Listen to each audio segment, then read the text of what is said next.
我是图书中阿忠古，欢迎大家又来到呢個客家名錄學院了。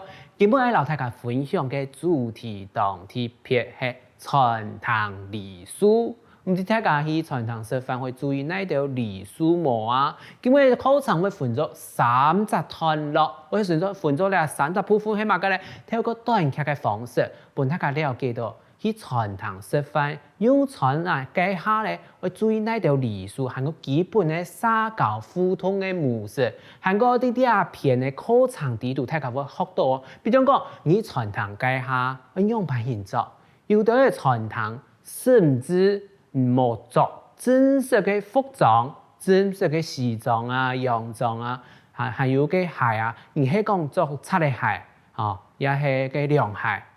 你唔到嘅傳統地圖，很多空扣是要注意到哪條東西要去注意到咧？韓國假使你愛找朋友，共下操盤，去共下食飯，要約時間，用排去約，用排去唔好慢多，慢多嘅家下，用排去費事你兩條東西全部啲基本嘅課程地圖都做得學到哦。希望大家用輕鬆嘅方式。